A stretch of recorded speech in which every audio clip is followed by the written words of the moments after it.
The G-Wade Podcast with Deacon Dirty. What's up, y'all? It's your man G-Wade holding it down, G-Wade Podcast, and I'm kicking it alongside with my man Deacon. Dirty. And we got a very special guest in the building, and I must say, she is our first guest for 2023. Ooh. We haven't even done any shows in this new year, have we, D?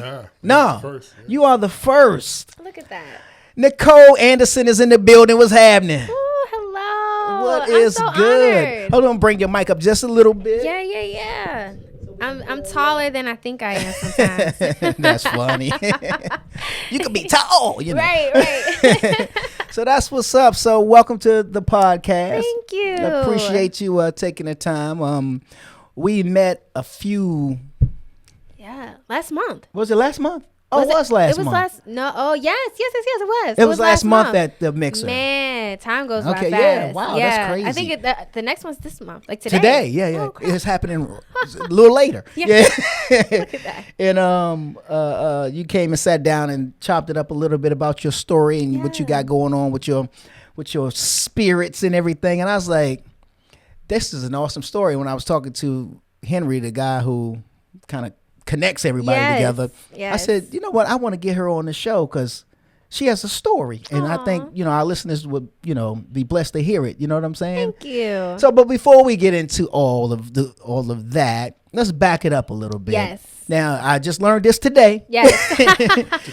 Today years old. Right. Born in Brooklyn, New York. Yeah. Okay, so that's where you're originally from. Originally from Brooklyn. Okay. Brooklyn Hospital. But if people ask me beyond that, because like real New Yorkers, they're like, oh, where are you from? And I'm like, Brooklyn. They're like, what part? And I'm like, Flatbush. And they're like, what part? And I'm like, okay, now we just, at this point, I don't know. Now y'all prying. Right. Like, I have no idea. Right, exactly. I'm like, oh, shoot, never mind, y'all. Yeah, right. I'm Atlanta. from Atlanta. Oh, that's funny.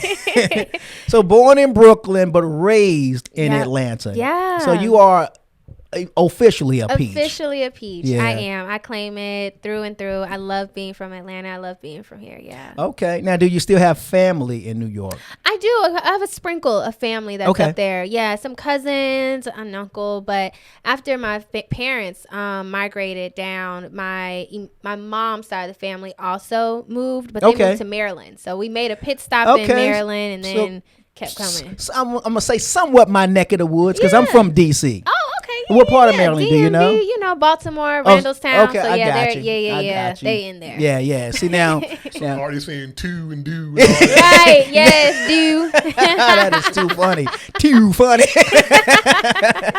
Wow. Okay, that's what's up. I guess a lot of people, they move out of the rotten apple after a while. Yeah.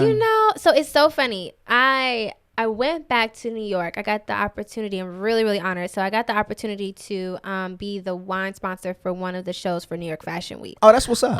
Yeah, it was really, really awesome. Great experience. And that was the first time I was able to go back to New York as an adult and really experience New York. Really not just popping in to see family real quick, pop out. Like I got to take it in. I got to party. Right. And I love New York. I do. Absolutely. But it made me really appreciate growing up in Atlanta. Really? It did. Okay. I feel like I probably would have grown up differently if I grew up in New York versus Atlanta. Definitely. I believe you would have. Yeah. And I don't want to say nothing offensive. No, and I love New York. It's not. You know what it is? I think that for me, with my parents, so my dad is from, so let me put some context to this, there we go. So my dad is from the south side of Chicago. Okay. My mom is from Brooklyn. Okay. So they grew up in these heavy populated, areas. Okay.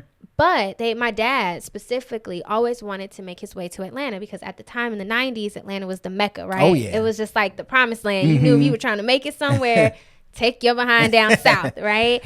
And the beautiful thing about that, though, my parents not only just came down here, but they also were intentional about what they exposed us to. So we Go ahead, you can say it. There's that word again. There's that word. Yes. I just said Is that it word. Exposure? Intentional. Oh, that's my word for the year. I literally just said that. Yeah. Right before you walked. Yeah. Oh wow! Yeah. Look at that. So all right.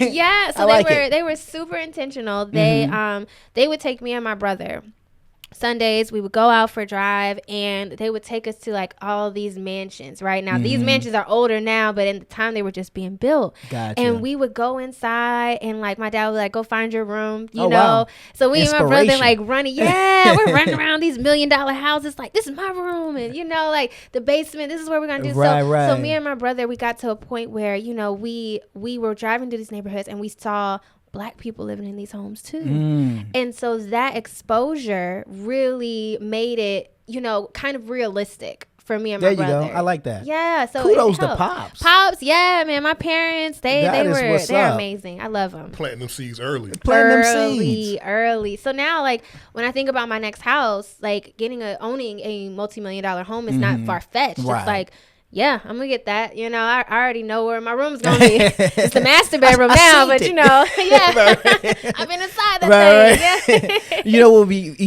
even crazier? Maybe not the word crazy, but if you were to move into one of the homes that you went into as a child, that would be amazing. That would be so full circle. Full circle. There you go. It would. And coming soon, you know, I actually take that same ideology now. So sometimes when, you know, I'm looking for that inspiration, because entrepreneurship is a constant grind, and you need to always remember. I had to breathe deep on that. You know, it's like, whoo, okay, God, whenever you're ready to drop that blessing on me and drop the bag. I saw somebody said somebody posted, said, Lord, if I can just find $20,000 on the floor right now, that'd be hey, it's a blessing. It'd be great. You know what I'm saying? You know, there was this meme that was going around that said, if a Black person finds $20,000, this is a blessing. If a white person finds it, they're like, oh, look at this, let me give it back. You know, and we're like, no, that was God right there. Like, whoo, thank you, Jesus. So, you know, we say that when we get that dollar, that extra, you know, when you give a 20 and they give 19 back. And I was like, wait a minute. Right. I know they did. That change. Get that extra nugget. That change ain't changing. Ain't God good? You know what I'm saying? Now that till all short now. Right. But it's so true. Like we see all those opportunities. We see it as a blessing. I do, right? I see everything as an opportunity. And so now, even when I need those moments of inspiration to kind of continue to fuel me, to push me through, I still go driving through neighborhoods now. That's what's up. But now I'm like house shopping. I'm like, ooh, okay, you're gonna be on the market. All right, cool. I see you, 5.5. All right. Yeah. There it is. Coming soon. That is what's up. So I take it then life in Atlanta has been great for you growing up. Yeah, it has. Now, I grew up when we first came here, very humble beginnings. We were on the east side of Atlanta before, you know, Decatur was greater. What was it then back then, Deke? Because he's here. He's from here. Yeah. Decatur's always been greater. Yeah. It's always been called that, but it's a gentrified greater. Oh, gotcha. Yes, but I grew up in Stone Mountain. It's great tier. It's great tier. You know, I gotta throw a little extra sauce in there now. Yeah. You got an accent on it. Right. So yeah, I grew up in Stone Mountain, Lithonia, the east side. Okay. And it was great. Went all my schooling nice and everything. They do now. Yes. And growing up, when I say like we grew up in these apartments, y'all, it was interesting. Like my room specifically would get flooded all the time from like there was this it was like the sewage, so the sewage would back up. Like it was until, you know, when we just got into Atlanta and you're just finding your way. Like we were at that apartment for years, and eventually my parents, you know, which shout out to them, they bought their first house. That's what's up. They've been in that house now for over a decade. Maybe 2 now. Dating myself. But you know, it's great to see like how it's grown and stuff. So it's cool. Yeah. Okay. Cause what side are you from, D? West side. He from SWAT. West side. Yeah. Okay. That's over there with Cascade Tyler Perry side now, right? Yeah. It's Tyler Perry side now. Exactly. You know what I mean? That's awesome. Yeah. Okay. That's awesome. So, and how often you say you go back to New York, or you don't go back there? Not as frequently. But when I went back this past time, the energy was so different. You know, like it was like everybody's hustling, bustling, and don't get me wrong, Atlanta is too. But you know, the energy felt different, and I was like, man, like I'm so grateful to like have grown up here, because it allowed me to have best of both worlds. Right. I could grow up in the east side where it was a little bit slower, and you know, like it's quiet, you can hear crickets, and then now I live in Midtown, and all I hear is sirens. Yes, it's like, oh my gosh. So I got the best of both worlds. Okay. And I think that helped. Yeah, It gives me balance. See, for me, when I drive through Midtown, downtown, wherever town of Atlanta it is, my anxiety starts to kick in. It like big time. I'm sitting like, okay, I got to get out of here. If I'm in Atlantic Station, I'm like, Time to no, go. yeah. Yeah. You know what I mean? That's It's how I cool felt for in a New minute. York. Yeah. Yeah. But you know, it's funny. I was talking to somebody the other day, and she said, because she says she's from LA, but she lives here now. Mm-hmm. But she says she goes back and forth between here and Miami. But the funny thing is, you said the hustle and bustle of New York, and she says she likes to go to Miami because it's calmer than the hustle and bustle in Atlanta. Yeah. Which is interesting. But it's so perspectives. true. It's so true. Yeah. I can be in Atlanta. Like I told myself I love living in the city, but eventually like I'm ready to go back into more of like the burbs because the hustle and bustle in the city, that energy, you feel it as soon as you get into the city. Like you just feel all the entrepreneur hustle. Like everybody's just grinding. Got to get it. You gotta get it. That's the mindset. So sometimes it does, you do appreciate. And I spent a lot of time, and we'll talk about that too. But I spent a lot of time last year at home with my parents, and it was so calming. I actually missed it. I was like, is that a cricket?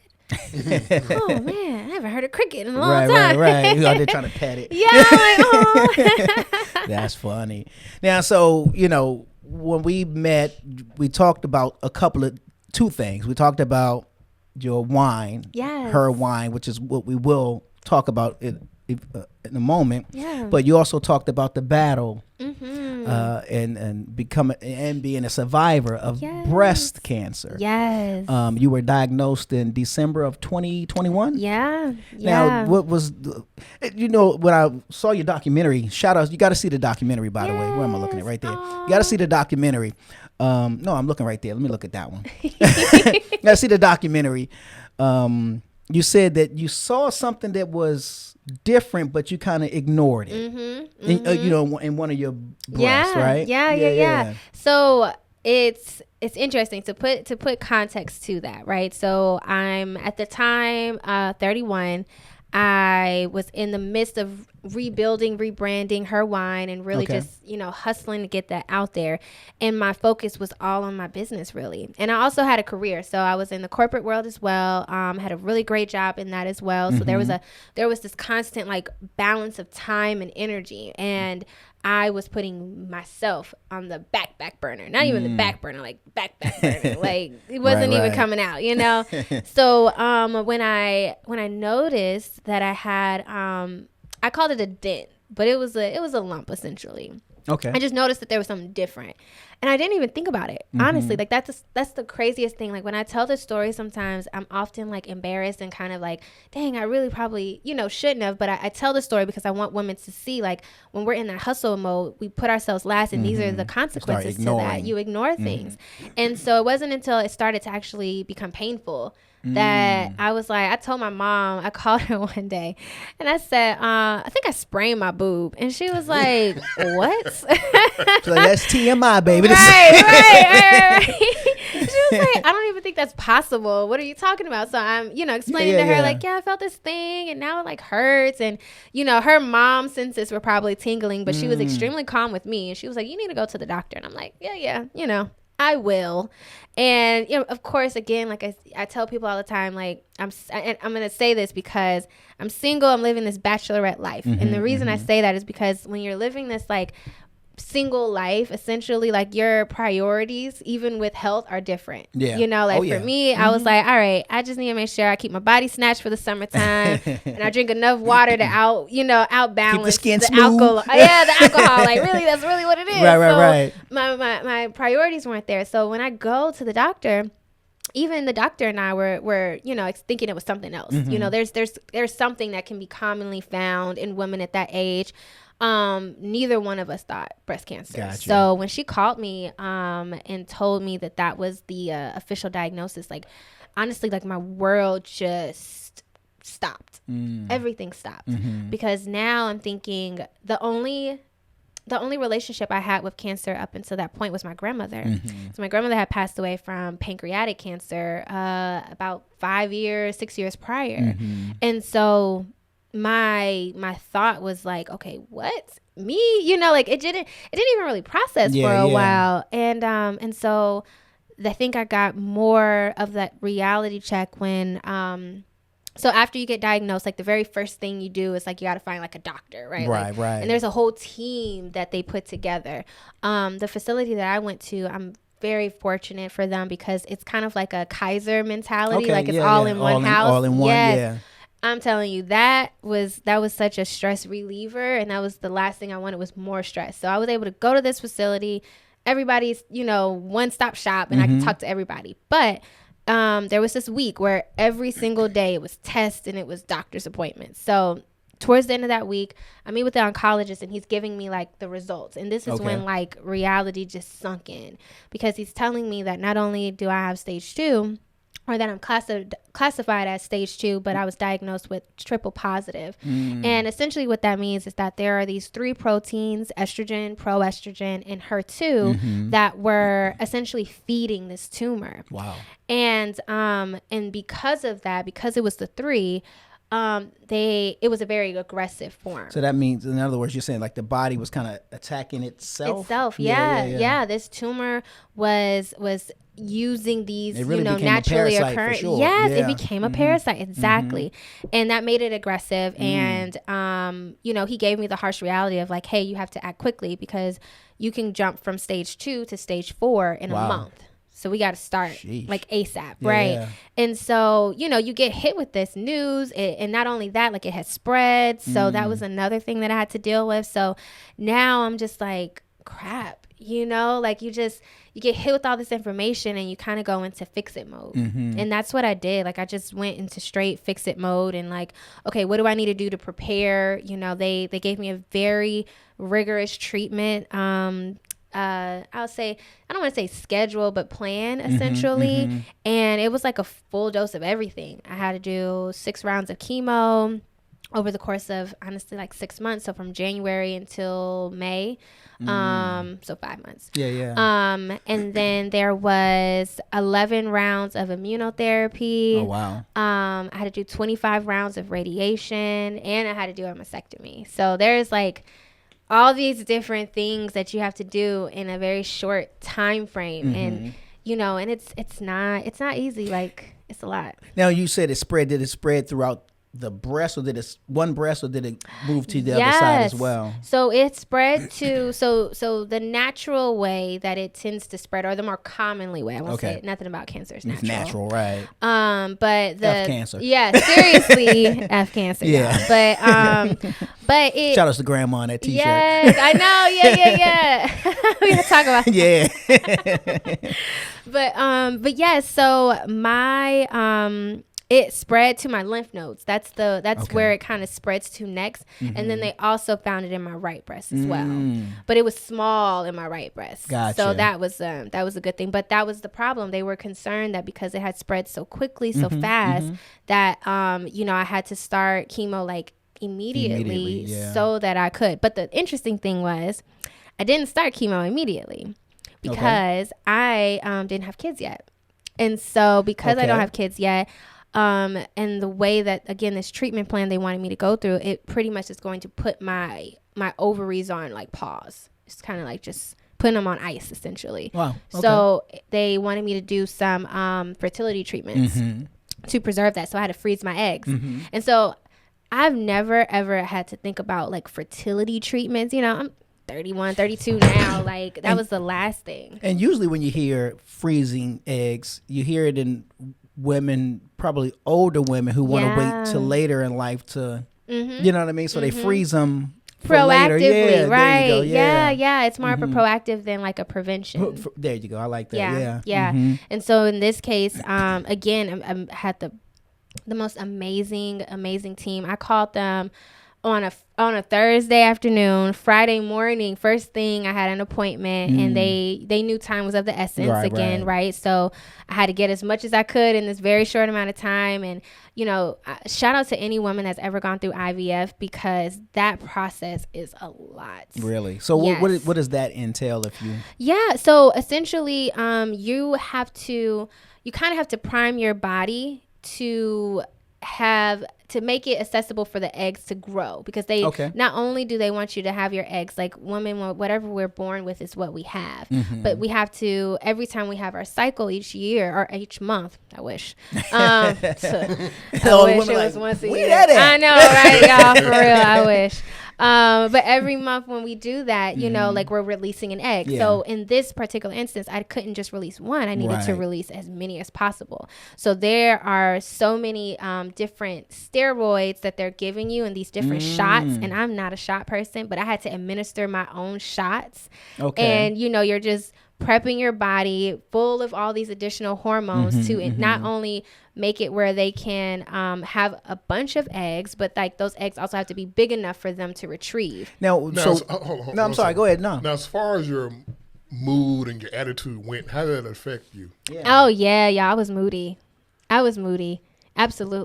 Well, it's a lot because you're getting like this high dose of stuff. And honestly, I don't know if I was moody because of that or if I was moody because I just got diagnosed too. Like it could have been like, you know, there was a lot. Like I was crying a lot and not moody and like I had attitude. I was just very emotional. I was very emotional. Yeah, I was very sensitive. Now, does the... Like she was turning into the Hulk or something. I know. You didn't bring me ice cream? Right. Table flip. You know what I'm saying? Was the injections, the shots, was it something that was it, what's the word I'm looking for? Was it... It was constant. It was like every day. Was it kind of jump starting? What's the word I'm looking for? Yeah, it kind of... So there was multiple shots. So there's multiple because medicines. How does the process of the egg work? As you said, monthly it releases one, but how does it generate throughout that month? I really don't even know. I wouldn't even want to like try and guess about the science behind That's it. The word Accelerate. Yes, that's a better term for it. Yeah. Yes. The goal ultimately with all of these all of the medicines that they were giving me was to get as many eggs in a position to be large enough to retrieve. That's the ultimate goal. Ultimate goal is they want to get as many eggs as possible to retrieve. And they have to be at a certain size for them to be able to go in there, because there is a surgery associated with that too. Yeah. So that was honestly my first time going into surgery. I had never had surgery before this. Yeah, I never broke a bone, never got like sick. So this was all like new. So so they went in and had to do the retrieval. They got a good decent amount of eggs. So if I want to have a whole slew of kids, the whole team, we in there. Got a little basketball team waiting in buying some jerseys. Yeah. Okay. All right. Gotcha. Okay. Yeah. So you went through that process of freezing eggs.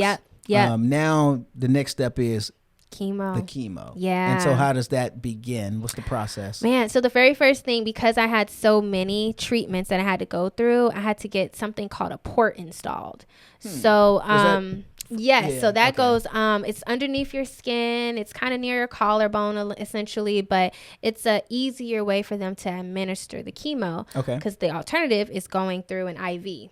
Gotcha. Now, I always like to tell people like chemo. So I'm a weird nerd. I'm like a Marvel fan. So using that analogy helps. But we talked about Hulk earlier, right? So chemo, if you guys think about those movies, any superhero movies, right? When you think about it, there's always a superhero that comes in and they have those big fight scenes. And what we never really think about is all the destruction of all the stuff around them, right? Like they're tearing up buildings and cars. And you like, man, imagine you just sitting there and the Hulk just smashed on your car. Like, thank you for saving my life. But, you know. Right. That's my insurance. But my insurance, right. Y'all gonna cover Hulk. Let me know.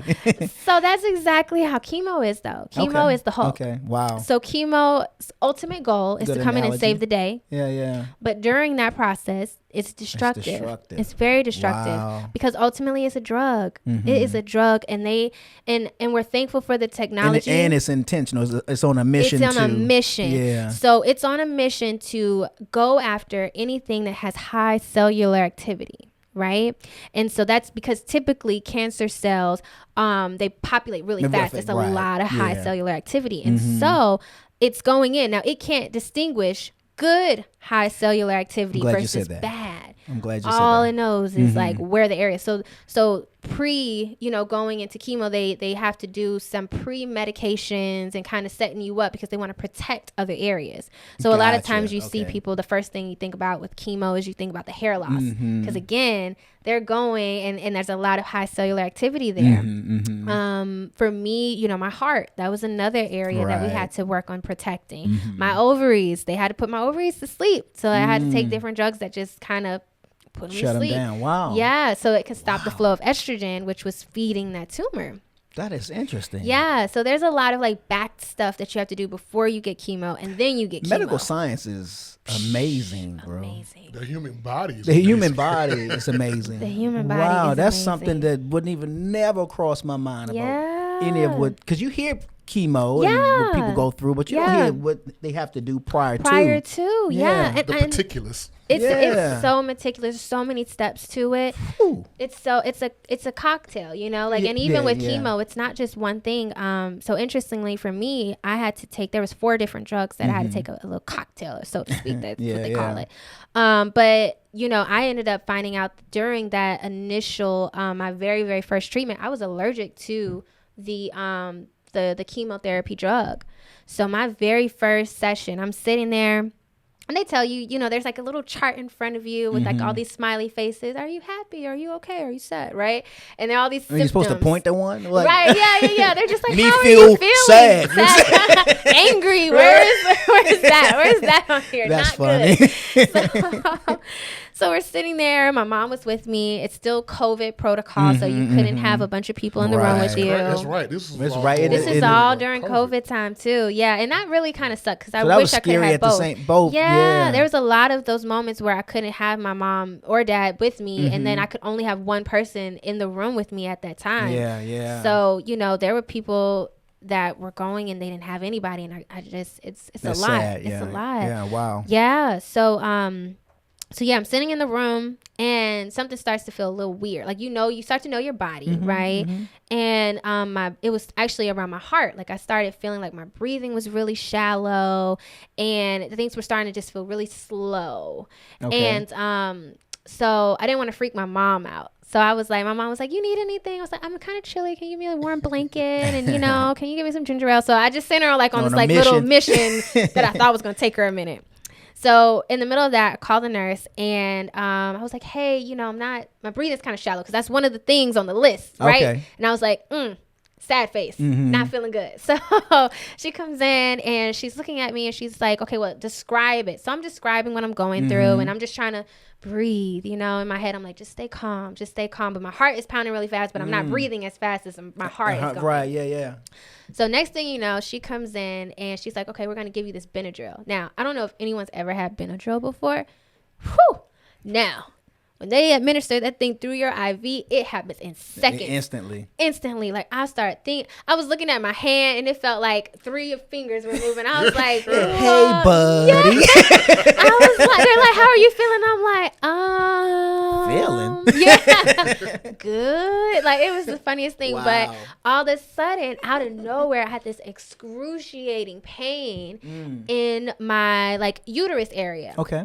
It was like a horrible cramp, but it wasn't a cramp. It was even more than that. And so I'm like curled up, balled over, and now there's like, and the rooms are not that big, right? So and I was fortunate to have a suite, but it was not that big. So next thing you know, there's 2 nurses, a doctor, my mom has come back and she's like, what the heck, Nicole? Why are all these people in the room? And I'm like, she just went down the hall. Now she comes back and it's just like all these people and they're trying to, figure out what to do to help me. Right. And, eventually we were able to kind of settle things down, but it was really scary for a minute. And, you have all these people in your face, like, how do you feel on a scale of 1 to 10? Smiley face, happy face. And I'm like, everything hurts. Like I just, I don't know what to say. I'm not good, So needless to say, after that, I was exhausted. My body was like, what the heck? And they give you these steroids, right? Now, steroids to me were like my secret. It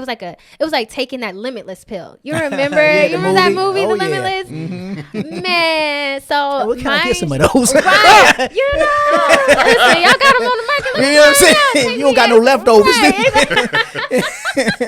So it gives you this like false sense, the forever pill. It gives you this false sense of like energy and just like attention. You're just super focused. So, but mind you, it's a false sense because I had just gone through 9 hours of getting pumped with drugs. Like in my body, 9 hours. And then you would think I'd be exhausted from all that. But the very first thing I'm like, I can drive myself home. Like, Mom, don't worry, I can drive. Like, she's just like, what? No. And I'm like, this, then I'm going to do that. Yes. False sense. And so that's crazy. The next day, you're still on these steroids. They take a minute to wear off. So the next day, I'm like, okay, all right. Is this it? Is this how it's going to be? Psh, chemo, done. I got it. So my silly self decided that, there was a networking event. Okay. And I told my mom, and at this time I said I was just going to stay with my parents for like maybe the day after, and I'm going home, like I'm good. So I went to this networking event, you guys, and that was probably the absolute worst thing I could have done. Now, when you say you went, you mean right after that? This was probably like later, 2 days later? 2 days later. Okay. 2 days later. I'm still on this steroid, like limitless high. Yeah, I'm like, I can take on the world. I feel great. Whew, I just had, chemo. I got this. Right. I go and I felt it immediately. It felt like my body was I had got like beat up. Like I was sore, and I could just feel like all of a sudden that pill just wore off, and I felt exhausted. At this Hulk done event, now. Hulk done now. I had turned back human. And I was sitting there like, okay, we got to get you home. Wow. So I go home, and for the next 8 days ensuing, I was in the most pain I've ever been in. Wow. I literally have never been to a place where I couldn't get out of the bed. Like I couldn't move. I had a fever. I had all these like muscle aches and pains. When you have the flu and you have all those muscle aches and pains, I was experiencing that. I had no appetite. Couldn't keep water down. Like I had just, you're nauseous, but you can't throw up. It's like all of these things hit me all at once. And that's when I realized like, oh crap, this is real. So I started to, it's like Pandora's box, and you never know how you're going to feel each session. Like every time I would have an allergic reaction, and I had to like deal with that. And then on top of that, it was all the other things that you feel like that sense of fatigue is so hard to explain sometimes. But I mean, your mind wants to do stuff. You want to get up. You want to work. You want to have this conversation. Your body is literally like, hell no. Lay here. Yeah. This is all you got. And just sleep, And so I had to, honestly, for me, that was a real struggle, because I was on this entrepreneur hustle, and I had this false definition of rest. For me, when I was resting, I felt lazy. Like, Nicole, you should be doing something. False definition of rest. I like that. Okay. Yeah. I associated relaxing with laziness. Like, you could be, you over here watching this movie. You need to be doing something. Sending out these emails, like, so it was a battle for me internally. Because I wasn't allowing myself to rest. And so, which is what the body needs. That's what it needed. And so, it took a while for me to, kind of get to that point of just like, all right, you need to just chill, and allowing my body to do what it do, and just going through those things. But it is a very emotional roller coaster. You feel like you're on an island, because people want to help. They want to understand. They really do. They want to be there, but you can't understand because you haven't been there, and you don't want them to understand either. But at the same time, like, you need that support. And at the time going through it, which is, I think, this was probably God just like compacting a bunch of life lessons in this one experience. But for me, one of those was like allowing people to help me. I had this like superwoman. I can do it. Like I've had that my entire life, and I don't know where it came from, but I just had this like, I'm good. And, this process taught me to have to learn how to lean on people. Gotcha. And that even being a leader means that you have to allow people to help you. Like Rome was not built by one person, and that emperor was not out there building the flips. Okay. Right. You know, like I had to learn to allow people to love on me. I think, the very best advice that someone gave me. Because in doing so, I'm sorry. No, go ahead. Because in doing so, does it give you a feeling of like weak? It does. You feel like I'm not helpless. I can. It was that, and it was, you know, sometimes it's like I can do it. You know, like I just had this sense of like I can do it. If I can do it, I can do it. I was literally like, I could have something heavy that I'm trying to, you know, get out, right? And a gentleman will walk by and say, hey, you know, you need some help with that? No, I'm good. Now I'm struggling. I got it. You sure you can pick up that TV, put it in that car? I'm struggling. It'll fit. It's ego. It's ego. Yeah. It's ego and it's pride. It's ego and it's pride. Because it was something for me to be able to say, I did it myself. Did it yourself. Yeah. But I didn't have to. Pride will mess you up. Pride is a monster, man. Pride is a monster. Who said it? Pride is the devil. J. Cole. Oh, yeah. Yes, he did. He sure Pride did. is the devil. Yeah. Pride is the devil. And to that point, so best advice I got, my cousin told me, she said, she sat me down, she had this real heart to heart with me. And she said, Nicole, how dare you?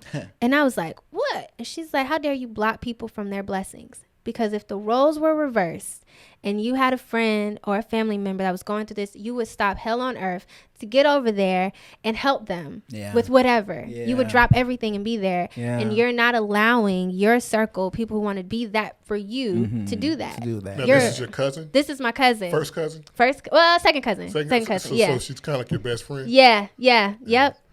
And she just gave me that harsh reality, and I was like, oh, shoot. It usually takes the right person to kind of like to reach you. Yes. Shout out to Alexis. Hey, shout out to Alexis. Yes, Alexis. Yep. So she gave me that word, and it really hit me, and I realized that I really needed to change because I wasn't allowing people to help me. Right. You know, like they're asking me, do I need food? And yeah, I actually did need some food because I was too tired to go and cook anything. And I would just Uber Eats, but why not allow someone to like Uber Eats for me, you know, or come over and drop it off. So it got to that point, and there was a lot. I say it like it was just this, you know, like light switch moment, but it wasn't. There were a lot of moments where like pride, like it hurt me to say, hey, I need help. There was one time where I hadn't ate for like a day. I was being stubborn, being home by myself after a treatment, and my dad was like, you need to eat, and I couldn't. And I'm like, all of a sudden I start crying on the phone, and he was like, I'm coming over and I'm bringing, what do you want? And chemo messes up your taste buds, so you can't taste anything, and you don't even have a desire to, because honestly, your brain still associates a certain taste, so you're expecting to taste something when you bite into it. It's like barbecue chicken. Yeah. I spent so much money on food I could not eat. You couldn't. Wow. So much, because my eyes and my stomach and my mind desired it, and then I would eat it, and I'd be so disappointed because I was like, I can't taste none of this. Can't enjoy it. It tastes like paper. Yeah. Wow. So my options were limited, but it didn't matter because, like, at the same time, I gotta eat, you know, and I'm losing weight and stuff, and that's like that. Of course, scares people when you're not eating. They're like, you gotta eat, so they're coming over and they're spoon feeding me. Like, you got. My mom was spoon feeding me several times throughout this. Chewing. Oh my gosh, it was so Open funny. wide. Yes. She was like, come on. I'm like, Mom, I'm funny. 31. Like, come on. Yes. She's like, she loved it. Let me tell you, she loved it. But it required me to humble myself, and it required me to remove that ego, remove that pride, and say, help. Yeah. God has a way of getting your attention when He wants to. Oh, Listen, He will smack it to you straight up. So yeah. So you went through that process. You said from January to May. Till May. Yep. Okay. Yep. May was my last one. And I honestly didn't think I was gonna have to do all 6. To be honest with you. After the very first one, like I said, I went through the ringer. It was not great. I even postponed my second one because I was like, you're supposed to do every 3 weeks. And I was like, no, I need another week because I'm not ready to go back. I was trying to drag it out. So they allowed me one pass to drag it out. Get it together because you got to be on this strict regimen. Right.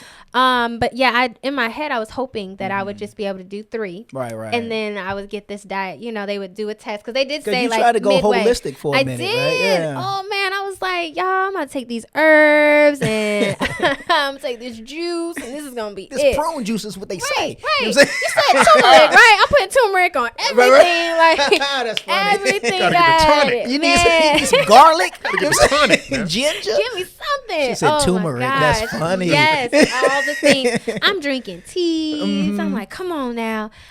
And I had this, reality check with my doctors where they were like, listen, your age, you want to be here for a long time. And in order to ensure that we get, because it had spread, like I think I had to remember, this isn't just like stage 0, right? Like this is stage 2.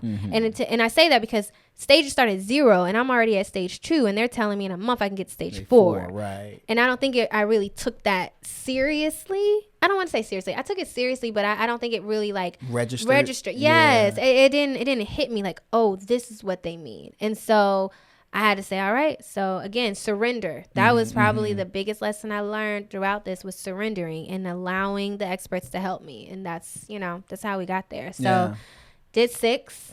And then it was perfect timing because my birthday's in June. So I timed it right where I wanted to go on a cruise. And so I was like, okay, I know that by this day, my taste buds should be back. Working a little bit. I could right now. Right. I was like, come on, we can do this. Oh man, I did have some too. Sure did. Got to. So I was able to use June as my birthday month to kind of celebrate, and then I had my mastectomy in July. So I got a month to just breathe and just celebrate a milestone, and then I moved to the next phase. And so in that process, I in the documentary, because I like the way you chronicled it. You also sat one-on-one on the, you on your cell phone more or less, and kind of explained your feelings, what you're going through. And one of the things was the hair loss. The luxurious hair. You're now holding it in your hand. How was that? Oh man, there's a lot of moments throughout last year where I broke, and I think that losing. Sometimes they're like, oh, it's just hair, and in one sentiment it is. But for Black women, we hold so much pride in our hair. It's a crown. It's a crown. And we work hard for said crown. But it also it's associated with the staple of our beauty. And so, I made the decision. I actually invested several $1,000s into a machine that was supposed to help me to preserve my hair. Oh yeah, the cold cap or something like that. Yeah. Which, in all fairness, it's not designed for Black people. It's not designed for Black hair. Now, is it supposed to do? So that's a great question. So going back to the Hulk, tearing up stuff, right? So if you were able to try and make something invisible to the Hulk, right? He might still bang up against it, but he's not going to like really go in and damage it. Gotcha. So ideally, this cooling cap is essentially trying to freeze those follicles, and it kind of slows down that cellular activity to trick the chemo to not going there. It still seeps in, but it usually isn't going to be as damaging. That's an interesting, I'm just listening to you paint making it vivid, because I'm seeing it as you're saying this. I'm like, I'm a visual. Okay, I can see this. I see what you're saying. I like the way you're painting it. Okay. So it still seeps in, but the idea. So it's kind of looking around like. Scouting. Yeah, right. It's scouting. That's exactly. And so ideally, right, they want you to be able to put this cap on, and it needs to be able to like get to your follicles. Okay. Well, Black women, if we wet our hair, it's not going to get you closer to the follicles. It's going to push you out because we go poof, like it's not getting you closer. Right. And so, some of the techniques that they had didn't necessarily work. And by the time it was trial and error, and by the time, I'm Googling YouTube and asking all these types, all types of people, like, did it work for you? What you do? And it took a while for me, like, to figure it out. But by that time, it was kind of too late. Gotcha. You really have to start the cooling cap first, because chemo stays in your system. That's why you have to do it every 3 weeks, because it cycles through your system. It is an actual science to all of this. And so, but once it's in your system, even the months after, right? Because again, you're compounding more drugs until you're done. Right. So, with that, when I got through my very first treatment, and I'm thinking, you know, like I brought my hand through my hair, and I was like, okay. And I'm like, well, you know, it could be just shedding, you know. It's normal. And then as the days progressed, it just every day it got worse and worse and worse. And so I got to a point I didn't want to look in the mirror. I didn't want to see me. I was never really into wigs before. And so I went to the store and was like, okay, let me see if I could. I had a podcast interview, a live podcast interview the same day that I started noticing chunks.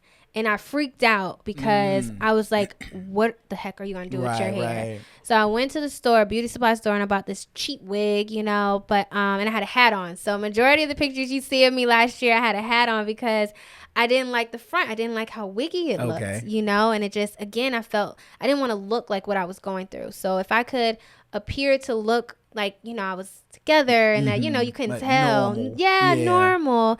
You know, then it would be okay. And I don't know where we get this idea that we have to look normal. Like, you know, you are going through something major. Yeah. But I do believe when you look good, you feel good. And so my idea was that if I could continue to try and look more like myself, then it would help me to feel better about what I was going through. So yeah, so losing my hair was probably the hardest thing. And you lose hair, I mean, it's everywhere. I think people just assume like, oh, it's just your hair on your head, but like you lose your eyebrows, you know, and it's just like looking in the mirror and you just see an alien. Like you don't even look like I didn't even know who that person was. You know, and this is way not the same, but it's like if I were to shave my mustache off, you would look and be like, I'm looking in the mirror like, who are you? Yes, you know what I'm saying? Yes. Yeah, so it throws me. Yeah, so that's why I don't. You off. Yeah, and that's why I gotta have a couple of sprouts in there. Yeah. That's but funny. that's a real thing. That's a great way to look at it. You know, if you were to alter something, you know, physically about yourself immediately, like you wouldn't be used to it. You know, absolutely. And so it took a while to just kind of get to that acceptance and trying to find ways to mask it. Honestly, that's really what it was. I wouldn't look at myself until I did like certain things. Like I would avoid mirrors and everything until I looked a certain way. And then I would be like, okay. And then so there was a point where I was sitting at my house and luckily no one was home. And I was like, okay, Nicole, you gotta face this, you know? And so I took off. I had my bonnet. I was team bonnet gang for the entire 2021, y'all. Scarf and bonnet. That's all you saw me in. But I took off my bonnet and I didn't have any makeup on or anything like that. And I just stared at myself. And I said, you have to stare at yourself and you need to find 3 things to tell yourself that makes you feel beautiful, you know? And I was like, all right, let's see. I was like, okay, well, you've been drinking a lot of water. So your skin was looking pretty good. You know, I had lost some weight, but I was able to keep my body, you know, looking good, a little snatched or whatever. So I was like, hey, you got that. And I was like, hey, and you know, you still got your shape. Like you still got your figure. So bam, there you go. Those are 3. But well, that's not what you said. But yeah. You know. I'm with you. Watch the documentary. But yeah, it was really a moment of me just having this really raw moment, self to self. Yeah. And just saying, okay, this isn't who you are and you're okay, but you're still here and you still get to fight. And so let's find, like, purposefully, intentionally find the things that make you feel good about yourself. Yeah. So that's how it started. Okay. Yeah. And so was it May when you rang the bell? It was. Okay. Yes. So you got to ring that bell. I did. And you know, I rang the bell and I was really happy about it, but it was a little premature. Okay. Because I still had immunotherapy to go through. So I was like, I rang the bell and I'm done. And then they're like, all right, we'll see you back in 3 weeks. And I was like, what? Put the bell. I did, yeah. You ain't see me just ring this bell. Right. And that was something I had to learn too, talking about lessons and surrendering, right? It was about like, how do you stop trying to have control over everything? Because this thing was not a control. Like I had to let go of the planner in me and realizing like, okay, this is what I want to do. Right. I couldn't plan for this. Like I didn't plan to go through radiation. I didn't think I had to. Yeah. So when they hit me and said radiation, 25 rounds every single day for 5 weeks. Wow. I was like, are you sure? but I didn't plan for that. Yeah. You know what I mean? So I didn't plan for 11 rounds of immunotherapy. So I said, and what is that? What does that consist of? What is that? So immunotherapy is watered down chemo.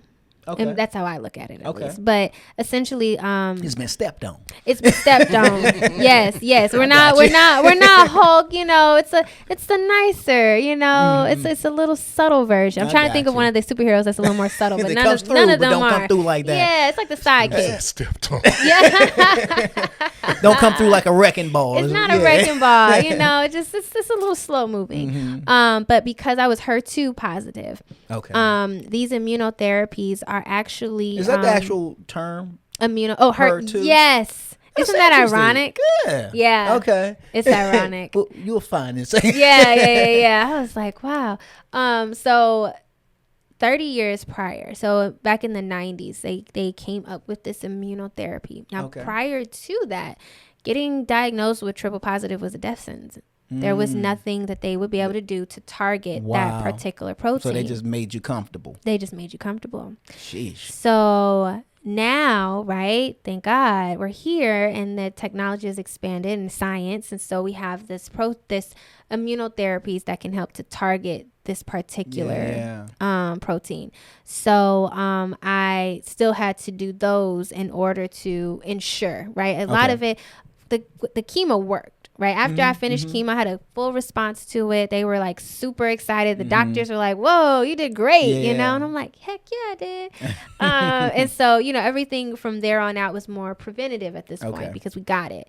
And then the surgery was I say it's like the chemo melts it, and then the surgery kind of scoops it up and gets it out, and then radiation just zaps it to make sure that it can't come back. Okay, gotcha. And that's the sequence of my treatments. And so immunotherapy is a part of that kind of melting and just ensuring that they've got everything that they need to get. Okay.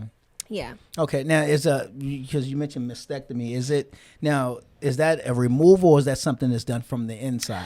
Oh my gosh. So a mastectomy is when they completely remove your breast tissue. So it's gone. Like it's just like you wake up and it's a pancake.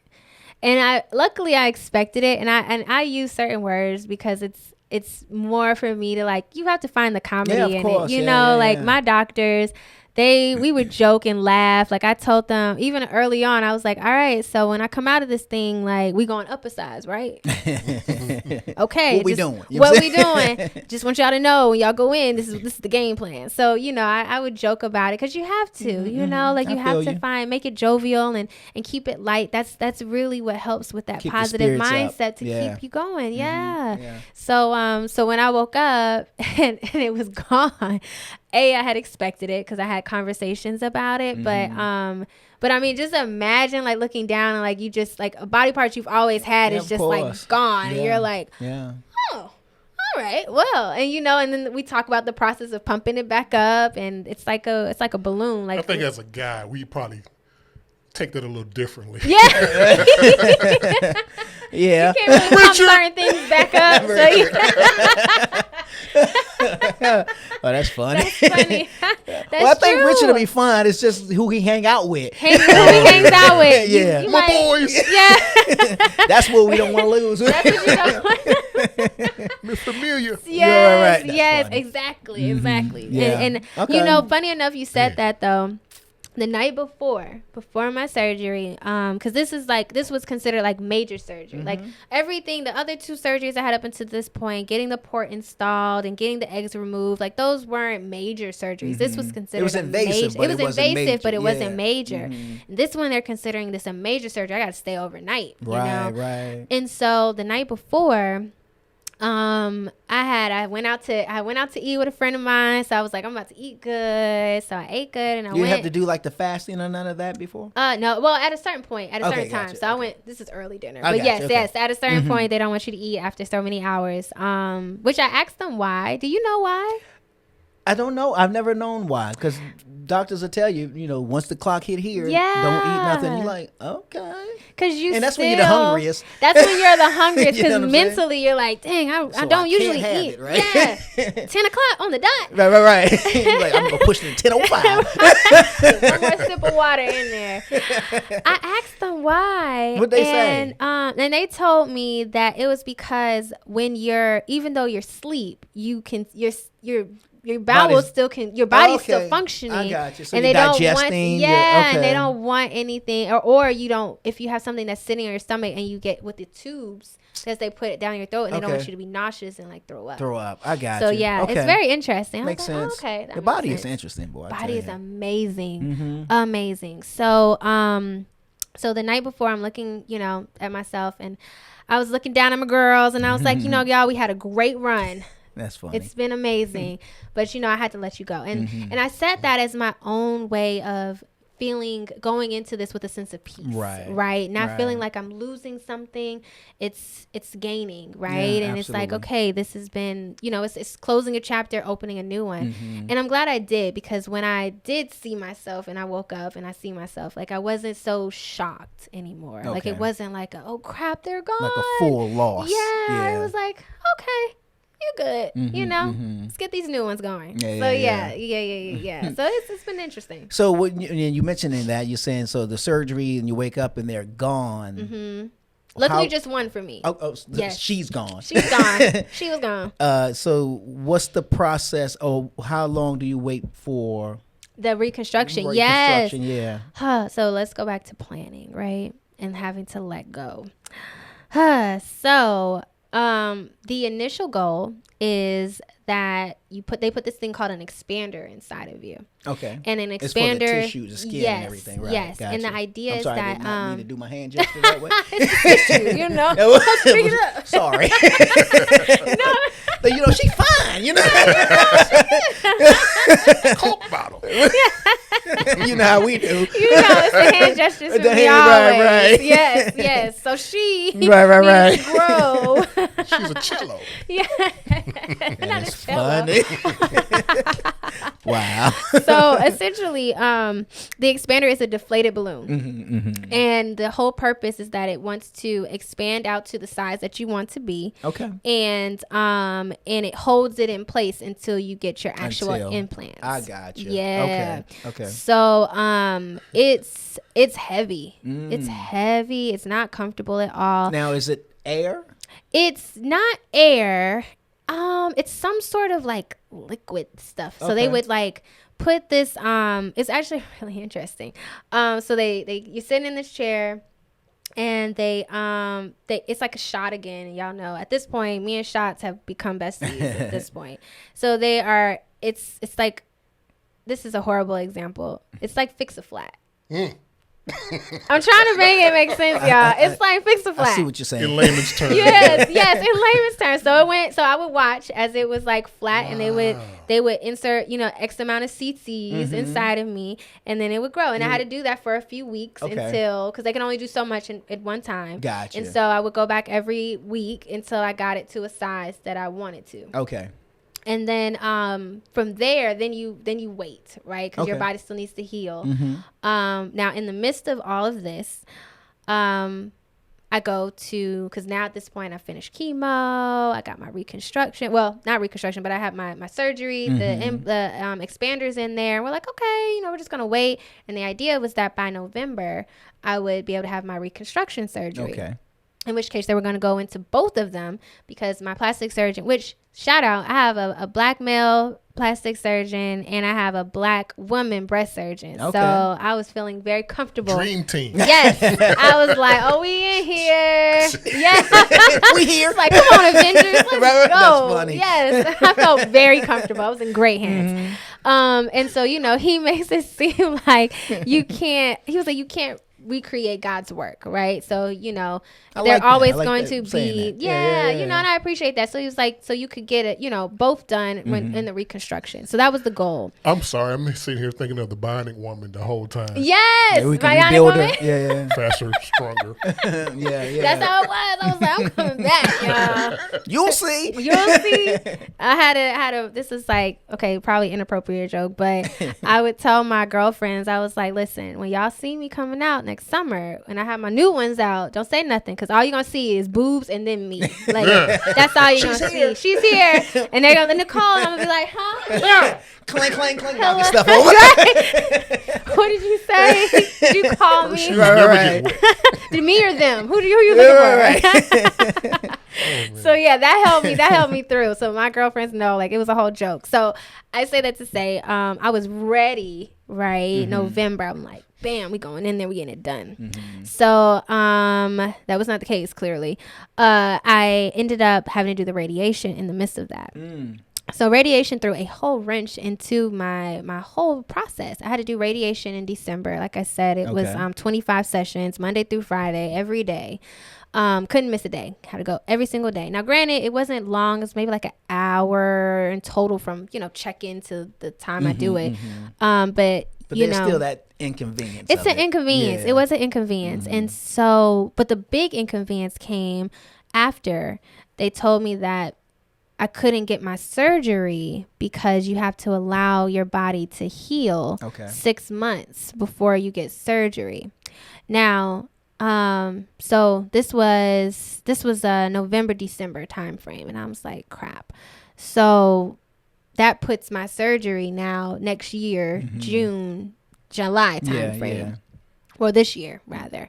And so, and I kind of didn't know what radiation was and what that process was going to look like.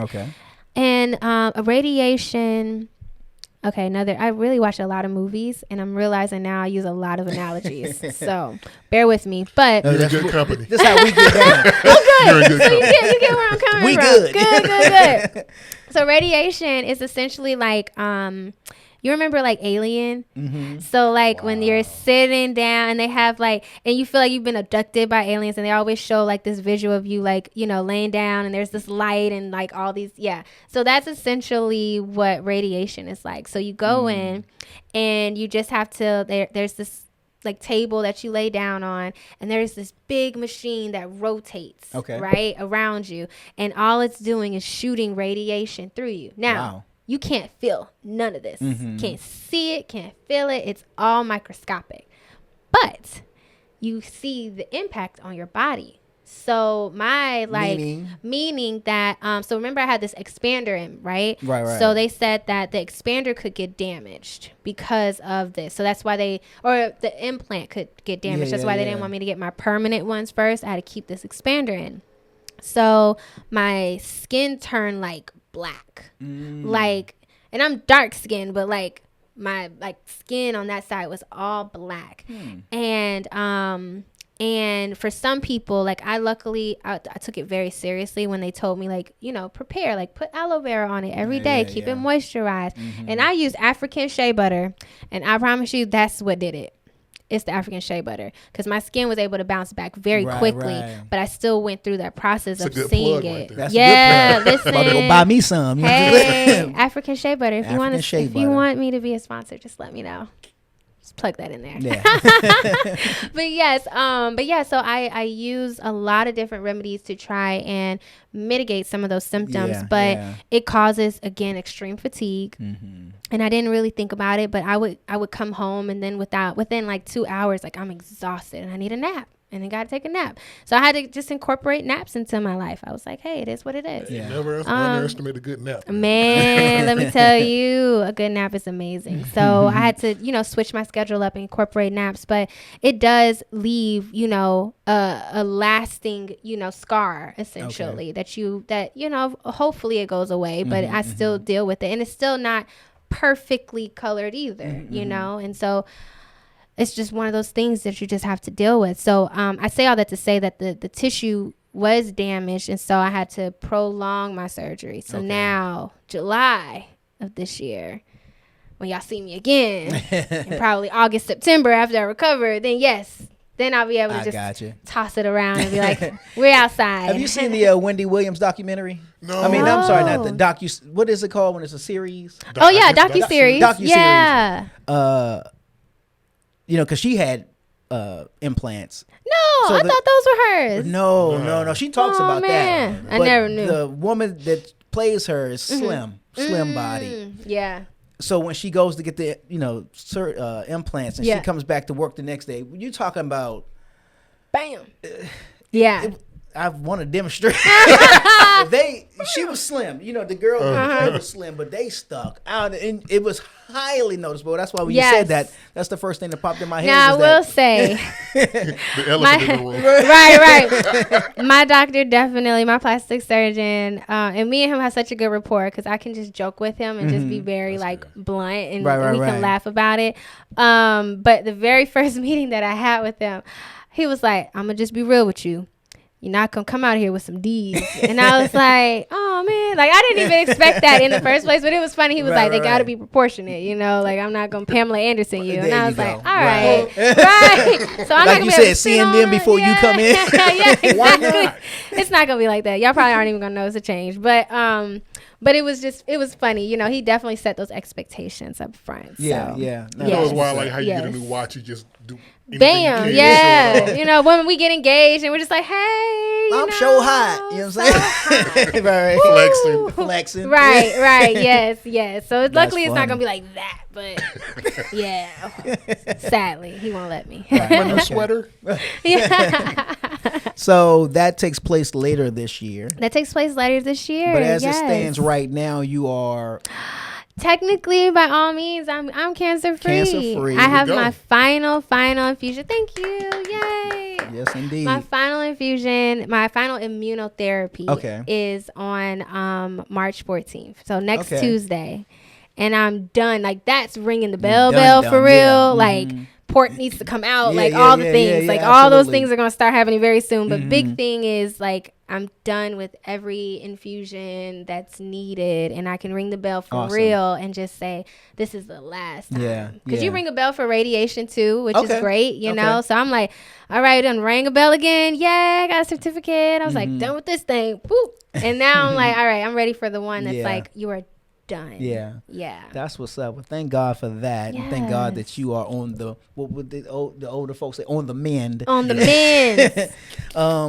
Now you mentioned what was it called again? HER2. Yeah, protein. Yeah, that's HER2 the HER2 protein. Yeah. Now that's, we say ironic. You said ironic because the name of your wine. Yeah, it's her. She is a Black-owned business in spirits and with her wine. Yeah.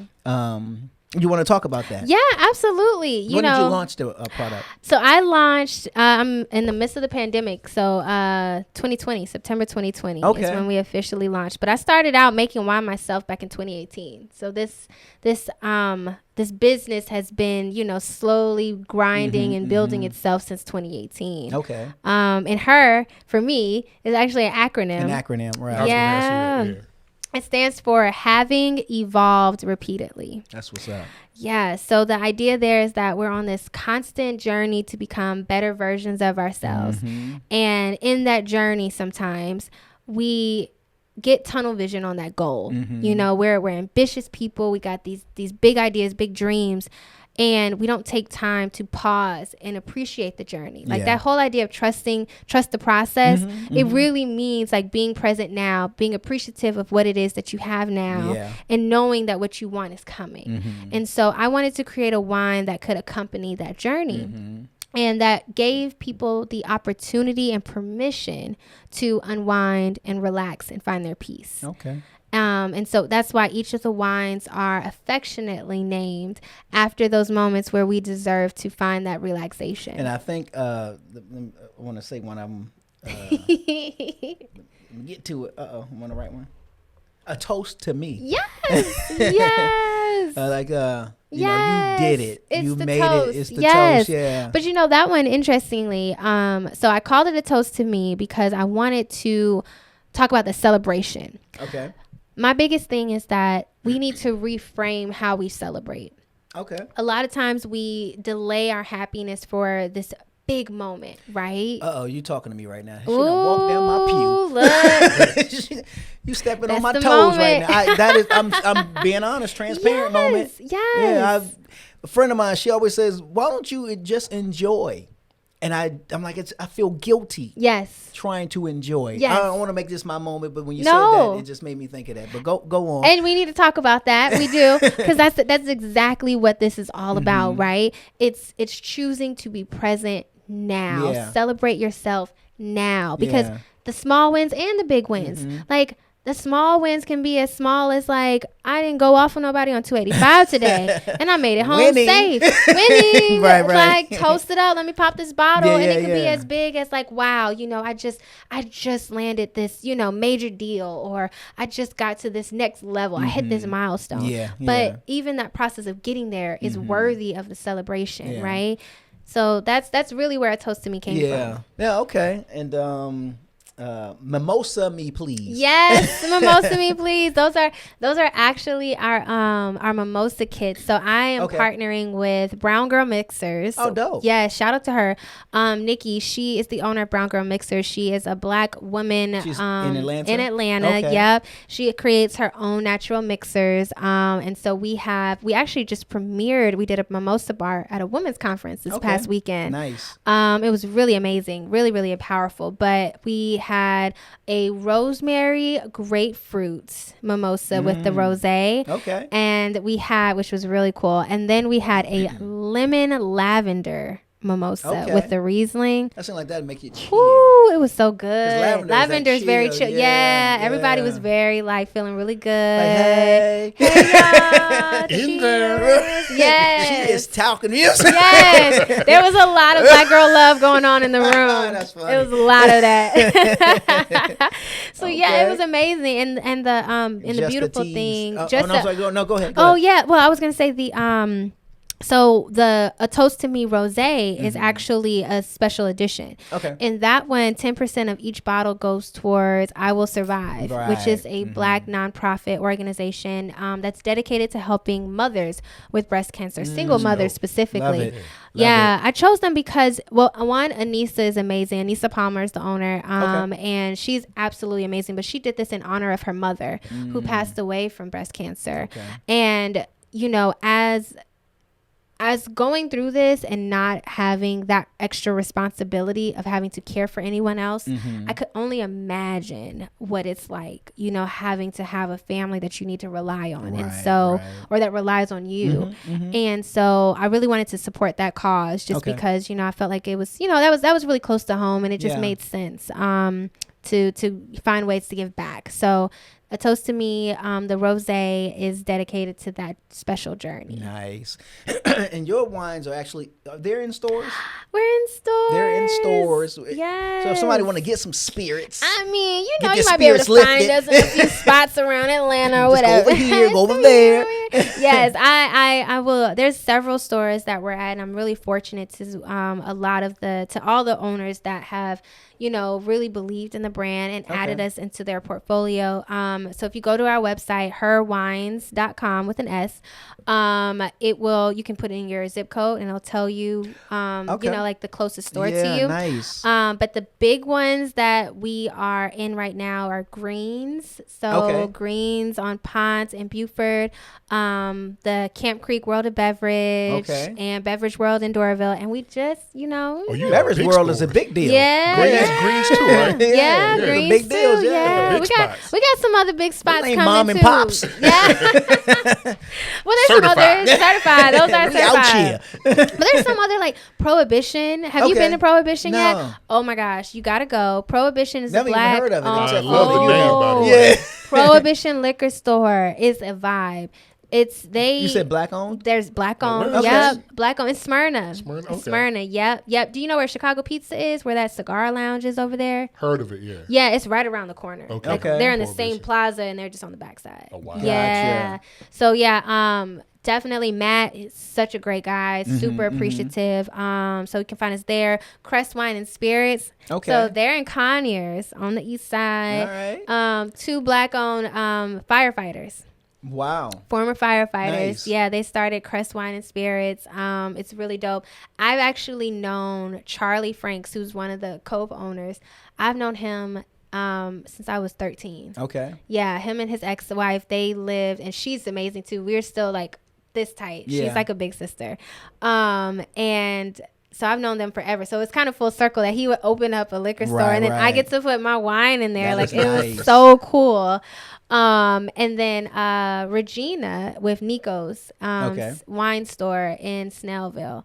Really, really lovely. Black women owned. So those are the ones I have to highlight them specifically because they're Black owned, and you know this is special because they really picked me up when I was small. And this is International Women's Month. It's Women's History Month. Women's History. There we go. Yes.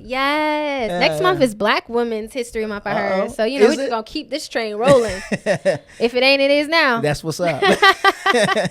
And you said they can go to the website herwines with an S.com. Yes, Her Wines. Put in their zip code. Yep. And it'll pull up the stores in the areas. Just click at the top. It's like, you know, you can click where to buy, and it shows you all those locations where we're located. Now I mentioned in this F cancer. Yes. Your grandmother. Yes. Wore the purple. She did. Yes. It had the 4-letter word. It did. We got that for it. It was so funny. So my grandmother had pancreatic cancer, and G. She was. It was out here. So funny. Someone bought that shirt for her. So someone bought that shirt, and I still remember it to this day. It was one of my aunt's friends bought that shirt for her, and you know, in strength. And we was like, "Grandma, put the shirt on." You know, she laughed and she put it on, and we were laughing, and it was so hilarious because I was like, "Yeah, you got this." Yeah. You know, like cancer. So it felt so good to ring that bell because she didn't get to. Yeah. You know, and so I wore it in honor of her and so many others, you know, that didn't get that opportunity to ring that bell because it means so much. It's the end of a journey, you know, it's a conquering, you know, having evolved repeatedly. This was a milestone, and it's a new chapter too, because I think, you know, one thing I will say about this is so interesting. People all the time are like, "Are you ready to get back to normalcy?" And there is none. Yeah. You know, it's just like COVID, and we heard this new normal. That's exactly how it is now. There's no really going back. And I don't want to, because the person that got diagnosed is not the same woman that I am today. You know, I had to have a real, you know, a lot of evolutions happening in that time frame in multiple aspects of my life. But one in particular, which is that I had to really reframe my mindset, you know, like, ironically, and this is going to sound so crazy, last year was probably one of the happiest years of my life. Really? Happiest years of my life, because I made a decision that every day I would find and do something that brought me joy. There you go. So whether it was a glass of wine when I could taste wine, sometimes, you know, to be honest with you, I would go for a ride. You know, I would go for a drive. I couldn't go far, you know, but I would go for a drive. Yeah. I would go get a slushie. It clears your mind. It clears your mind. That's literally like one of my therapy things. It is going for a good drive. Yes. I do it all the time. Y'all might see me riding around, just say what up. Yep. What up, Nicole? She doing her drive. But yeah, leave her be. Leave me be. Because I'm leaning right. Yes. Got diamond in the back. Yes. That's funny. But yeah, it was something. It was small or it was big. You know, like going on a cruise, or you know, I just bought some Beyonce tickets to go see her in London. Lord. Yeah. Oh Lord. Yeah. Across the pond. She done bought a house. Go see Beyonce. Go see Beyonce, you know. She bought Beyonce to go see Beyonce. I bought Beyonce. Right. Wow. Yeah. But okay, that's dope, though. Do it big. I ain't mad at that. Do it. You got to. You know what? I'm telling you. Okay. Go for it. No, you're talking to me right now. She's spitting, bro. She's spitting. Because I get on myself for not enjoying it, but I get on myself for wanting to enjoy it. Yes. You know what I'm saying? Like, I'm like, you know, you ain't ready. You want to do it, but come on, bro. You know what you doing. Yada yada yada. Yes. You know, I had this moment where I was thinking to myself, and I was like, okay, you want to be a multimillionaire, and we often say, you know, I could ask you right now, like, what would make you happy and you could rattle off a list of like right. 10 things immediately. This will make me happy. But why not now? What's really stopping you from being happy right now? Yeah. You know? Yeah. And it's nothing. Going and wanting those things are great, but that shouldn't make you happy. It'll make you happier. Right. You know, it's going to contribute. We think about that with relationships. We're like, oh, you should come into a relationship whole and, you know, don't look at this person for your happiness. Well, it's the same thing, right? We have to find that happiness now. And then that allows God to say, you know what? You appreciative of what you got right now. Let me go ahead. The small things. Let me go ahead and throw you this bag real quick. That 20,000 you're going to find this, in the sidewalk. Yeah. Go on, keep this. And the reality is, normally it's like, actually, I do this all the time. Like, I can't tell you how many times opportunities and things have happened that wasn't from my own effort. It was just from, you know, me exuding happiness and being good with where I was right then. And God was like, you know what? Let me go ahead and throw you something else that's going to make you happy. And then I'm like, ooh. And then something else happens. And I'm like, ooh. You know, like it's just blessings on blessings on blessings, right? And it just came from changing my mindset. That's what's up. And opening myself up to saying, you know what? Thank you. You know, I start my days now very intentionally. So and I'm gonna backtrack for a second and say that, so this past weekend when we released the Mimosa Bar, this was my very first time getting the opportunity to do a speaking engagement. So I spoke in front of a group of 150 women. It was my first time speaking in that crowd, a large crowd, and talking about publicly about what I've been going through. Like, this is the first interview I've ever done talking about it. Okay. So yeah. That's so I say that to say, one of the things that I learned, lessons learned, was about intentional living, right? And living intentionally saved my life last year. So because of that, now I changed. You know, we talk about this, but we don't talk about the how. Right. So for me, in order to maintain a positive attitude, in order for me to want to stay happy, right? And it's not every day. We have dips and things like that, but I did a couple things. So I'm going to give you my list. I'm going to give you my quick little things. Sure. First thing is, when I wake up in the morning, I used to get up and just go, right? I don't know if y'all are like that, but like when I woke up before, it was like, all right, what's on my to-do list? Okay, and I'm just jumping into action, thinking about what I'm going to do for everybody else. So first thing I do now is like, that's me and God time. Okay, so it's Ice Cube for me. And what I mean is just woke up in the morning, got to thank God. There you go. You know what I'm saying? Yes. Yeah, so I get it. Yeah. Yes. So intentionally, right? Absolutely. So now I take that and I have a good like 10-15 minute just prayer session with just me and God. That's just gratitude. Thank you for this house, you know, small things, like just finding stuff, because there's always something that you can be grateful for. Oh yeah. Always something.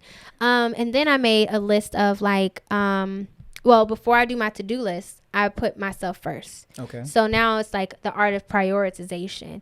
What am I going to do for Nicole today? Like, I'm going to go for a ride, or I'm going to, you know, make sure I catch the sunset today because I really love sunsets. You know, like something, right. Something's got to be for me, you know, like my dad, he'll be like, oh yeah, I'm gonna have a cigar today. And I'm like, that's your me time. I ain't mad at it. Right, you know what I mean? Like whatever is your thing, find a time for it. And then the last thing I do is, because, you know, it's natural. Every day is not going to be like an amazing day, but it can be. So what I do is I made a list of I call them my happy practices. So if I start to feel like a dip, you know, like if something happens and it throws off my mood, then I start going through like, what are the different things on my happy practices that can get me back up, right? And get me back to my happy. So, you know, it could be like listening to music makes me happy, going out to eat makes me happy. Like, you know, you just think about the things that truly bring you joy and write it down, because there's power in the pen. Absolutely. Write it down, and then you have this list that you can kind of refer to. Yeah, exactly. That you can refer back to and say, this is what's going to, you know, do it for me. So I prioritized my joy. I went on this journey of finding what those things are, because honestly, I didn't even know what made me happy. So it took a while to even build out the list, but that was the fun part. I didn't look at it like, oh, you don't know what makes you happy, because it's almost like I guess you're probably looking for big things. Exactly. Like the big exciting, like you said, house, or you know, the new Mercedes car, sitting outside, right? Buy these diamonds and stuff. But happiness can come in so many different forms. Ways. Yeah, absolutely. Yeah. Wow. So you just gotta find your things, and I say it with an S because it's levels to this. You know, sometimes it's a little, you know, when you think about being tired, right? It's that joy is an energy tank that you have to continue to fuel. Right. And so it could be like you dip a little bit. And so, you know, you can just throw in a little $5 in the gas tank real quick. And that might just be like one thing, like, hey, you know what? I'm going to drink some wine tonight and make sure I just do that. That's going to be me. That'll make us all just joy. You know, right. It should be. It should be, you know. And then sometimes your energy tank is really low and you have to like, you got to give it a jump start. You know, you got to get the battery pack out and you got to charge that thing up. And so you got to know, like, what are those big things that you need to do it. Like for me, honestly, if I'm having a really bad day, I just got to go to sleep. Okay. I got to reset the day. There was like a couple weeks ago, it was just like, I was just tired. And it was just like, it wasn't getting bad news, but I wasn't hearing the good news I wanted. So I was like, you know what, God? It was 8:00. I was like, we just have to call it a day. Reset. That was my reset button. I was like, you need to reset this day because you're just not feeling it today. Right. And the next day, I woke up feeling so refreshed, so good. And the news that I thought I wasn't going to get, I got tenfold. Wow. So it was like, okay, I needed to just woosah for a minute. So I think sometimes we're always, and that's where this toast to me, right? Reframing this happiness and celebration and not pushing it and waiting for this big thing. Like that thing will come, but right now, what can you do now to be happy? Find it. There's something in your life. Go see Beyonce. Go see Beyonce. Now I ain't gonna say Beyonce tickets was like $2,000. I was like, all right, you know. Whew. But hey, if you like live music, the Paris, and I know now, y'all. Here's the hack. It was a lot cheaper. I have friends who did pay that $2,000 to go see Beyonce in Atlanta, and I paid, even when you convert it to euros, I pay like 400. God. Okay. But now granted, now you got to tack on a plane ticket and stay, but now it's an experience. And travel, travel is one of my like. You get out of it. It's Paris though. Right. Jeez, that's no green screen. You're gonna be there. It's gonna be there. We're gonna be in there. So and I was like, how cool! Like I've seen Beyonce several times. So how cool is it to see her in another country? Okay. But that was my happy thing, right? So I said, hey, I'm happy for you. I'm getting joy. It was great. And even, one of the cool things about it too was that not only was I able to do that, but I was able to bless somebody. And I'm taking one of my little sisters with me. Nice. And I just said, I'm going to take you with me. I'm going to buy your ticket and you're going to come, So that was awesome because now I get to like share that joy too. You're creating the moment for her too. Yeah. So it ends up, it really ends up being like a whole thing. Absolutely. And you just, when you want to share the happiness, I want everybody to be happy. Has she ever been out of the country before? She's never been to Europe. I don't know if she's been out the country. She's gonna come back bragging and everything. Yeah, she has to have. I'd be bragging right now. I know, right? Before we even leave. Yeah, you know I'm going to see Beyonce, right? Right. In Paris, London, right? Sleeping in the clothes you're gonna travel in. Right. Merci beaucoup. You know what I'm saying? Let me tell y'all, she's already sent out itineraries and everything. Right. She's so ready. Right. We're gonna have baguettes. Yeah. Cheese and crackers. We going for it. It's gonna be amazing. I can't wait. I cannot wait. So dope. We're gonna have a good time. That's hot. We're gonna have See, my mind wouldn't even think that part. I may think go to what do we have here? Mercedes Stadium, but I wouldn't think to go to Paris or London. You know what I mean? Why not? Oh, you're a real fan. Why not? You're part of the hive, man. See? I am a fan. I am part of the Beehive and to a degree, but I'm all about experiences. She's like within reason. Within reason, yeah. Like I love you, B. But the tickets that I got me right in front. Like watch my Instagram, y'all. You gotta chronicle that whole It's trip. Her Wine. You better, yeah. Y'all follow me. Miss Her Wine. It's Her Wine. Those are my two. But yeah, we're gonna be like in the pit. So dope. Yeah, it's gonna be really so cool. She can lean down and talk to you. I know. Hey, B. Let me grab a shirt or something. Right. Toss something out. I can grab it because I'm within reach. Yeah. Wow. Well, once again, I want to thank God for, your healing. Even when I met you that night, your spirit is so bubbly. You're upbeat. Talking to you over the phone, even when you was calling on your way here, it's just so upbeat. So she came through the door. She's like, "Hey, how you doing?" Just happy. So yeah, I mean that's what's up. You know, it's almost like one of those you don't look like what you've been through kind of things. You know what I mean? Yeah. And you know, so yeah, I just thank God that you are, you know, you're doing it, man. And with the Her Wine, let's say that real quick. Herwines.com. Yes, herwines.com. You can find us. We're online as well. We do ship. I'm really excited. I just came back from Texas yesterday. That's what's up. I flew in like midnight. Came back to Atlanta last night. Yeah. So, but I went to Texas because that's where my wine is produced, and we're doing the new three re-releases of our fruit wines. Gotcha. So we have our Finally After 5, which is a peach Moscato that's 15% ABV. Oh wow. Okay. It's you good. Take people there. I'm trying to make you feel happy. I'm used to the 5. You trying to have me leaning. Yes. And it's not, all my wines are kind of like semi-sweet, so they're not like super sweet. So the peach Moscato's not, it's a Moscato, but it's not super sweet. We have In My Feelings, which is a peach apricot. Y'all see a trend. I like peach. So that one's In My Feelings. That one is it's like 13-ish%, 12-13%. Okay, yeah, but that's still higher than all of them are going to be on the higher side. You're going to be feeling good, you know. Like, girl, yeah, he ain't no good. I tell people another glass. They're like, I'm always in my feelings. But I tell people, the In My Feelings, right? The idea behind that is that it's okay. Like, I feel like as women, we get chastised for it, but even as men, y'all aren't allowed the opportunity to be in your feelings, right? Nope. And this not unless we sitting here talking, right? Getting it off our chest, getting it off our chest, right? But you need that, and we need to change. So again, it's a theme, right? We need to change how we frame emotions and sharing and expressing those emotions. Yeah, we need to get a bottle for the studio. There you go. Listen, y'all get some of that her up in here. Hey. Up in her. I love it. And then the last one that we have coming out is Girls Night In. That's a mango flavored wine. That one's probably the sweetest wine in our portfolio. We can't go get that one. Yeah, that one's sweet. That one's gonna be. That's for my new wine drinking. We want some of that Girls Night In. He and I. We're gonna send Nicole to the store. I got you. I'll bring it to the studio. You did say y'all ship, right? Right. In a brown paper bag. Right.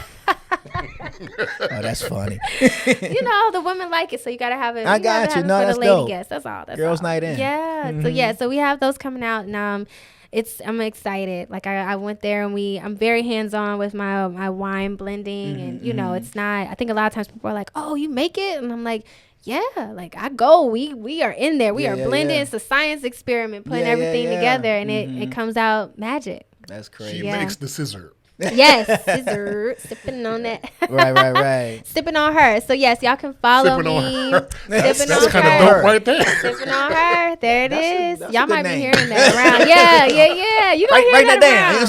around. You gonna hear it. Sipping on her. Sipping on her. So you can follow us. We're on all your social media platforms. It's Her Wine. Like that is literally ITS. Her wine. Okay. Yeah, Her Wine was taken. Womp. So it's Her Wine, and I like it's Her Wine better though. Yeah, I know it's dope. Yeah, it's like it's Her Wine. Yes. And then my name on Instagram is Miss Her Wine. So you know how to keep the branding consistent. MISS or MS. MS. Okay. Yep. Miss Her Wine. So yeah. That's what's up. Well, man, this has been good. I knew it was going to be, and like I said, when we met. Last month, literally a month ago, right? Literally, right? Yes. That's crazy. It was, the personality was so bubbly, and the story was so engaging. I was like, oh no, I wanted her to share that with our listeners, our audience, to encourage, to see that BOB, because I'm all about Black-owned business, man. Hey. And we in the lane of wines and spirits and all that kind of stuff too. So people need to know that. You know what I'm saying? Thank you. So that's what's up. So what I wanted to say something. The overall message, your takeaway that you would want to leave somebody with, what would that be? And look at them right there. I think we are one. Yeah. I would probably say to pursue your joy. That is the biggest takeaway. For me, it's pursuing your joy, prioritizing yourself, taking that time to celebrate yourself today, You never know what tomorrow has to offer. And a lot of times we get so focused on the future. There's so many people. Think about Steve Jobs. He didn't get to see the fulfillment of what Apple is today. But imagine if he would have not cared about that. He was just present in the moment then. Like, that's what it is. That's what it's all about. You never know what your dream is going to manifest itself in later in life, but it's all about being in that moment now. I'm going to leave with this last quote. Mm-hmm. I heard this quote last year, and this gave me just so much fulfillment. And the quote is that depression happens when you are too focused on the past. Anxiety happens when you're too focused on the future. And that's why the present is a gift. Because you need to be present in the moment now. Because it doesn't matter how much money you have, how much time you have. You can't go back into the past, and you can't predict the future. All you can do is be here now. So be present. Be present. Be present. Well, that's tied up in a nice little bow right there. It's your boy G-Wade holding it down. No, I said I wasn't going to say that anymore. It's your man G-Wade holding it down and G-Wade podcast. And I'm kicking it alongside with my man Deacon. Dirty. Y'all know what it is. Hey, what's up, y'all? It's your boy G-Wade holding it down. And I want to thank you all for tuning into this episode of the G-Wade podcast. Now be sure to subscribe to this channel. Click that notification bell to stay up on all the latest videos and content that we post. And we just appreciate everything. Oh, and don't forget to follow us on Facebook and Instagram at G-Wade Podcast. Until then.